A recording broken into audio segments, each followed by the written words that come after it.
continuando a nossa leitura do livro do Gênesis, no capítulo 2, o segundo relato da criação, diz-nos a Escritura. O Senhor Deus, é muito interessante porque no texto hebraico se diz Yahvé Elohim, se juntam os dois nomes. Yahvé Elohim disse: não é bom que o homem esteja só. Vou dar-lhe uma ezer, uma auxiliar semelhante a ele.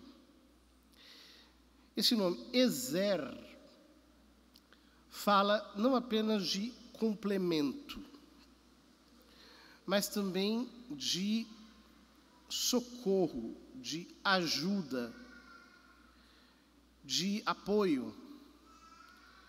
Ou seja, o homem precisa de uma ezer, de alguém que esteja ao seu lado e que seja semelhante a ele. Então o Senhor Deus formou da terra todos os animais selvagens e todas as aves do céu. Então, nesse relato, Deus cria os animais também da terra e as aves do céu também da terra, também do barro. E trouxe-os a Adão para ver como os chamaria. Todo ser vivo teria o nome que Adão lhe desse. Naquele contexto, é uma maneira de dizer que os seres vivos do ecúmeno, acerca do qual o texto se refere, o ecúmeno de Judá, tem nomes que representam exatamente quem eles são, ou seja, os nomes em uso naquele lugar. E Adão deu nome a todos os animais domésticos, a todas as aves do céu e a todos os animais selvagens. Mas Adão não encontrou uma auxiliar semelhante a ele. Ele não encontra auxiliar na medida em que dá nome. É muito interessante isso. Ou seja, a questão aqui é dar o nome. Quem é que é o meu complemento? Quem é que eu posso chamar de outro eu, alter ego? A quem eu posso dar o meu mesmo nome? Então, dizendo de uma maneira simples, né? O macaco tem a macaca, o leão tem a leoa, e eu. Né? Então o Senhor Deus fez cair um sono profundo sobre Adão. Quando este adormeceu, tirou-lhe uma das costelas e fechou o lugar com carne. Depois da costela tirada de Adão, o Senhor formou a mulher e conduziu-a a Adão. Então a imagem é: Deus tira a costela e ele esculpe a costela como quem vai desbastando o osso. Ele forma uma espécie de bonequinho de costela. E dali vem a mulher. É muito interessante que o verbo hebraico que aparece aqui não é o verbo bará. Bará é o verbo criar. Mas é um verbo diferente, é o verbo baná. Bará, baná. Baná é construir, é o verbo que se usa para falar de construção de casa, construção civil. Ou seja, Deus construiu a mulher. Da costela tirada de Adão, o Senhor, tanto é que o texto aqui utiliza exatamente a palavra formou. O Senhor formou, ou seja, o Senhor construiu a mulher e conduziu-a a Adão. O texto não dá detalhes aqui dessa narração muito idílica, muito perfeita, até, de certo modo, romântica, né? O que significa que Deus tirou a mulher da costela do homem? Por que o autor coloca as coisas assim? Isso vai ficar claro na medida em que nós lemos a sequência, especialmente a sequência do capítulo 3 também. Veremos. Então, vejam. Yahvé Elohim formou a mulher e levou-a até Adão. Então, Adão exclamou. Desta vez, sim, é osso dos meus ossos, carne da minha carne. Ela será chamada Ishá, porque foi tirada do Ish. Ela será chamada mulher, porque foi tirada do homem. Ou seja, ela pode receber o mesmo nome, Ish, Ishá, homem, mulher. Mas por que ela pode receber o mesmo nome? Porque ela é osso dos meus ossos e carne da minha carne. Ela é igual a mim. Nós temos a mesma constituição, carne e ossos. A mesma constituição física. A mulher aqui não é criada do barro, não é criada da terra. Os animais são criados da terra, as aves são criadas da terra, as feras são criadas da terra, Adão é criado da terra, mas a mulher não. A mulher é criada do homem. Ou seja, o que o autor está querendo salientar é o fato de a mulher ser complementar ao homem. Essa complementaridade significa dependência? Não. No texto da criação não parece ser isso. Mas no texto do pecado original, sim. Porque Deus dirá: o teu marido te dominará. Porque o pecado vai introduzir um elemento de violência.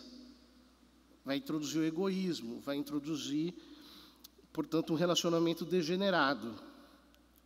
E concluiu o autor: por isso o homem deixará seu pai e sua mãe e se unirá à sua mulher. E os dois serão uma só carne. Mais uma vez aqui. Por quê? Pelo ato sexual, homem e mulher se unem através de uma conjunção carnal perfeita, que inclusive é aberta à vida. O homem deixará seu pai e sua mãe e se unirá à sua mulher e eles serão uma só carne. Está aqui porque a Escritura coloca a mulher feita a partir da costela. Porque ambos são uma só carne. Se tornam, através da reprodução, uma só entidade. Ora, ambos estavam nus, Adão e sua mulher, e não se envergonhavam. Ou seja, exatamente como os animais não tinham malícia. Bom, a teologia vai ler esse texto e vai extrair algumas conclusões antropológicas que têm muito a ver com tudo aquilo que diz respeito até às demais ciências. Por exemplo, nós sabemos que o homem é um ser sexuado. O ser humano é sexuado. O que significa isso? Que um sexo possui todas as informações do outro sexo a modo de carência. Ou seja, a mulher tem o que o homem não tem, e o homem tem o que a mulher não tem. Isso é característico dos seres sexuados. Essa complementaridade tem uma, digamos, consequência psicológica. O que o homem é psicologicamente, de certo modo, é o reverso do espelhamento feminino. E a mesma coisa vale para a mulher. Ou seja, o homem se forma como não mulher e a mulher se forma como não homem.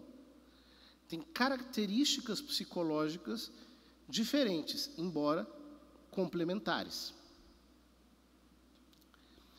Basta, por exemplo, pegar qualquer psicólogo, mesmo o Dr. Freud. Ele concorda plenamente com isso. Mulher e homem têm uma complementaridade psicológica que é basal para todos nós. E isso traz consequências importantes, que hoje as pessoas estão querendo relativizar. Ou seja, parece que o ser homem e o ser mulher já não é algo claro e definido. É um campo indeterminado. Bom, isso parece, na minha opinião, pelo menos tem a ver muito com a dependência que as filosofias modernas têm em relação à física. Então, por exemplo, a filosofia de Kant é uma transposição filosófica da física de Newton. Isso é muito claro. Tempo, espaço absolutos viram categorias a priori do entendimento na concepção do Kant. Depois surgem todos os atomistas. A estrutura da realidade está definida pelos átomos, pelas partículas elementares. Então, surgem todas as filosofias que tentam descobrir a constituição oculta da realidade. Ora o inconsciente, ora as estruturas de luta de classes, ora as estruturas mesmo sociais básicas que determinariam tudo. Por exemplo, a filosofia estruturalista, etc. Depois surge a física quântica, que diz que as partículas subatômicas, elas são campos indeterminados. Ou seja, há algo de indeterminação, de não 100% previsível nas partículas subatômicas. Portanto, todas as ideologias pós-estruturalistas, tipo a ideologia de gênero, seguem essa mesma base. O ser homem, o ser mulher é completamente determinado.